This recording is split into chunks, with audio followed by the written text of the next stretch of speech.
नमस्कार, राज की बात में आपका स्वागत है। जम्मू कश्मीर में मारामारी फिर से शुरू हो गई।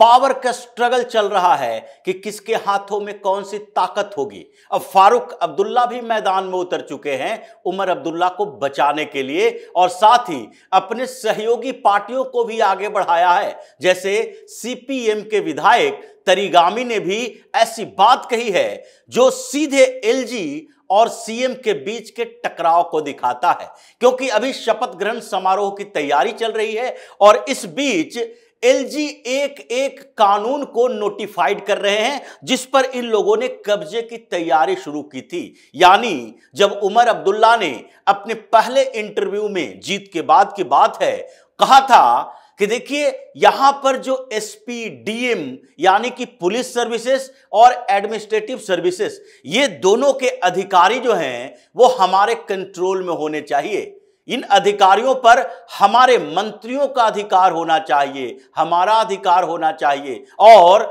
कोई भी एमएलए अपने क्षेत्र में किसी भी अधिकारी को अपने कंट्रोल में रखेगा, उनकी बात सुननी पड़ेगी। अगर वो उनकी बात ना सुनकर एलजी की बात सुनेंगे तो ये सरकार बनाने का फायदा क्या हुआ। इसी बात को लेकर चर्चा चल रही थी कि 24 घंटे के अंदर एलजी ने 2 कानून नोटिफाइड करवा लिए। एक, जम्मू कश्मीर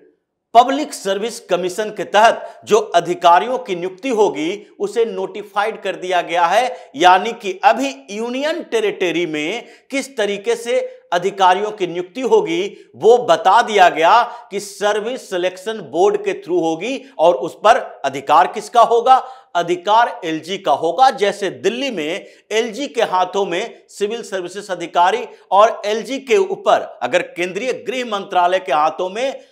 दिल्ली के पुलिस सर्विसेज यानी दिल्ली पुलिस का कंट्रोल होता है, उसी तरीके से एक कानून लाया गया civil services recruitment amendment act, और उसे नोटिफाइड कर दिया आनन फानन में एलजी ने। क्योंकि अगर ये नोटिफाइड नहीं करते तो फिर होता क्या, ये विधानसभा बनने के बाद ये लोग सिविल सर्विसेज के अधिकारियों पर कंट्रोल चाहते, और इसलिए उन्होंने नोटिफाइड किया और उसमें रिक्रूटमेंट में अमेंडमेंट भी कराया गया। अमेंडमेंट के तहत सिविल सर्विसेज के सारे अधिकारियों की नियुक्ति जो होगी, यानी कि क्लास 3, क्लास 2 और उसके बाद क्लास 4 कर्मचारियों की नियुक्ति जो होगी वो भी सर्विस सिलेक्शन बोर्ड के थ्रू होगी। वो सरकार के नियंत्रण में यानी एलजी के नियंत्रण में होगा, उसमें बीच का कोई रास्ता नहीं लिख रखा जाएगा। जम्मू कश्मीर विधानसभा का अधिकार, सीएम का अधिकार इसके ऊपर नहीं रहेगा। और साथ ही यह भी कह दिया गया कि अगर जो कोई सेमी गवर्नमेंट सेक्टर है यानी पीएसयू अगर है कश्मीर के अंदर, तो वहां भी नियुक्ति की प्रक्रिया एसएसबी से शुरू होगी, वहां डायरेक्ट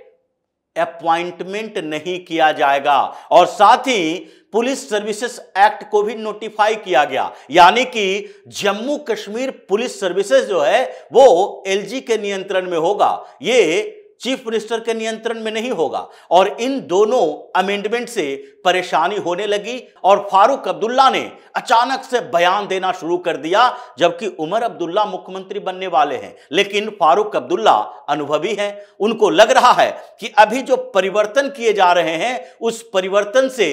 उमर अब्दुल्ला एक कठपुतली सीएम बनकर रह जाएगा, और इसलिए उन्होंने सरकार को घेरने की कोशिश की कि जब यूनियन टेरिटरी में कोई अधिकार ही नहीं होगा लोकतांत्रिक तरीके से चुनी हुई सरकार के पास, तो फिर ये शपथ का स्वांग क्यों रच रहे हैं, यानी मुख्यमंत्री बनाने की क्या जरूरत है। एलजी एक के बाद एक 24 घंटे में 2 नए कानून लेकर आ रहे हैं, और उसमें अधिकारियों के ऊपर उनका अधिकार होगा, उनका सारे पावर उनके पास होंगे, कंट्रोल उनके पास होंगे, पुलिस सर्विसेज के ऊपर उनका कंट्रोल होगा, जमीनों के ऊपर उनका कंट्रोल होगा, पीएसयू के ऊपर उनका कंट्रोल होगा, तो सारे कंट्रोल उनके पास होंगे। तो चीफ मिनिस्टर और उनके मंत्री क्या नली गली बनाएंगे, क्या सड़कों के निर्माण के लिए रह जाएंगे, छोटे मोटे डेवलपमेंट का काम करेंगे, ऑथोरिटी इनके पास रहेगी ही नहीं। इसलिए सरकार को यह सोचना चाहिए कि हम अभी जो लोकतंत्र की बात कर रहे हैं,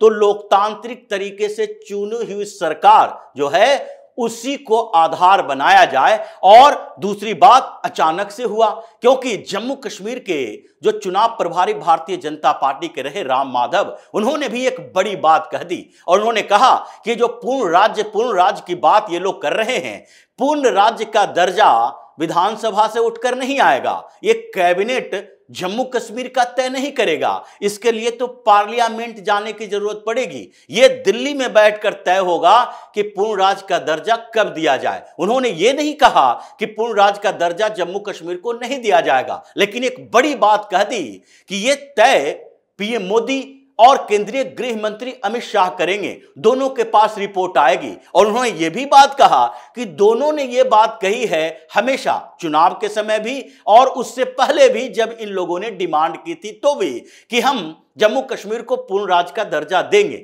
लेकिन उन्होंने यह नहीं कहा कि आनन फानन में पूर्ण राज्य का दर्जा दे दिया जाएगा। राम माधव ने सीधे तौर पर कहा समय की सीमा तय नहीं हुई है। ऐसा अगर ये लोग सोच रहे हैं कि कैबिनेट से मंजूर करा लेंगे और तत्काल ही विधानसभा से पारित करवा के केंद्र में भेजे और वहां पर सीधे पार्लियामेंट में एक बिल पेश हुआ और फिर पूर्ण राज्य का दर्जा इसे मिल गया, ऐसी संभावना नहीं है। अभी समय लगेगा, क्योंकि जम्मू कश्मीर के हालात इतने बेहतर नहीं है कि आनन फानन में कोई भी बड़ा फैसला ले लिया जाए। अगर ऐसे फैसले लिए गए और ये गुपकार गैंग को पूरी जिम्मेदारी कंट्रोल दे दिया गया और फिर ये मुस्लिम और पाक एजेंडा शुरू हो गया, तो फिर कश्मीर में 2019 के बाद के बदलाव का कोई फायदा नहीं होगा। कश्मीर के अंदर जो इन्वेस्टर्स वहां इन्वेस्टमेंट करने की सोच रहे हैं वो फिर पीछे हट जाएंगे, फिर से कश्मीर उसी आग में झुलसना शुरू हो जाएगा जो 2019 से पहले था, 2014-13 से पहले था। और इस बीच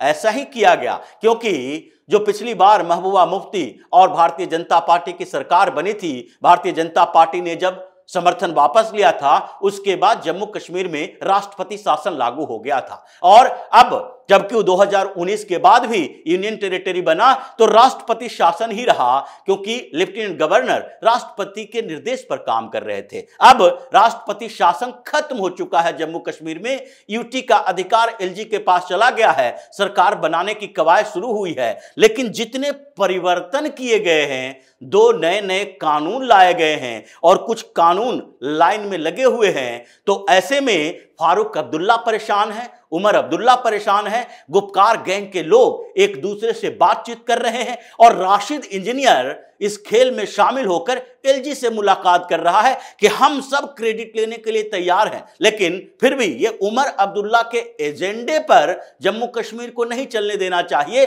आप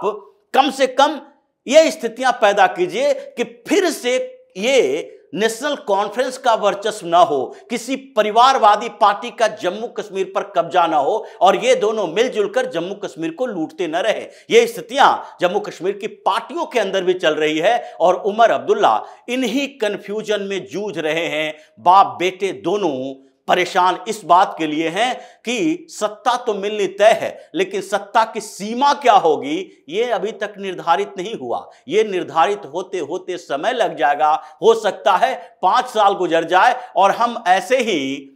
एलजी और अमित शाह के बीच लुढ़कते रह जाएं, अधिकार न मिले और फिर जनता जो हमसे जवाब मांग रही है वो जवाब भी ना दे पाए, क्योंकि घाटी के क्षेत्रों में इन लोगों को जो वोट मिली है वो मुसलमानों के टैक्टिकल वोटिंग पैटर्न का नतीजा है। और जम्मू रीजन में भी एनसी को मुस्लिम बहुल इलाके में वोट मिला है। मतलब वो ये जो फारूक अब्दुल्ला, उमर अब्दुल्ला दशहरे के समय में बार बार कह रहे हैं यूनिटी की बात कि हम कश्मीरी ब्राह्मणों को, कश्मीरी हिंदुओं को फिर से वापस घाटी में बसाना चाहते हैं, यही फारूक अब्दुल्ला थे। जब इन लोगों को भगाया गया था, मुख्यमंत्री थे और इन्होंने चुप्पी नहीं साधी बल्कि चुप रहकर मौन समर्थन दिया जिहादियों का, जो इन लोगों के खिलाफ लगे हुए थे, मार काट कर रहे थे। एक एक हिंदू बड़े डीएसपी लेवल के अधिकारी, जज को, टपलू को, इन लोगों को हत्या कर रहे थे और लोगों को के अंदर दहशत पैदा कर रहे थे कि जल्दी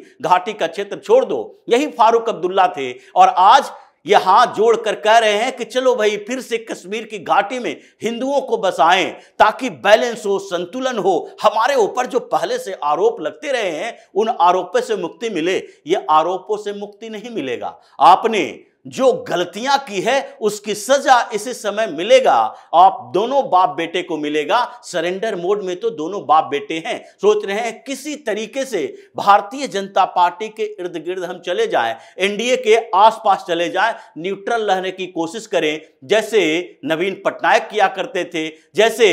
यहां आंध्र प्रदेश में जगन मोहन रेड्डी किया करते थे कि न्यूट्रल रहेंगे, जैसे केसीआर भी किया करते थे लोकसभा चुनाव की तैयारी से पहले। इसी तरह से न्यूट्रल रहने की कोशिश कर रहे हैं, कांग्रेस को बाहर करने की कोशिश कर रहे हैं, लेकिन फिर भी ये कोशिश वहीं तक कामयाब रहेगी जब तक कि एलजी अपने कंट्रोल में कुछ सर्विसेज, कुछ डिपार्टमेंट को रखेंगे और उसमें अगर दखलंदाजी करने की कोशिश अब्दुल्ला परिवार ने किया और फाइट करने की कोशिश की एलजी से और केंद्र सरकार से, तो वहां ये ज्यादा दिनों तक सत्ता में नहीं रहेंगे, क्योंकि जम्मू कश्मीर के हालात दूसरे जगहों से अलग हैं और वहां मोदी और शाह की नजर है कि लोकतंत्र के नाम पर चुनाव तो करा दिया, लेकिन अगर इस चुनाव के बाद फिर से वही जहालत वाली स्थिति वहां हो गई तो फिर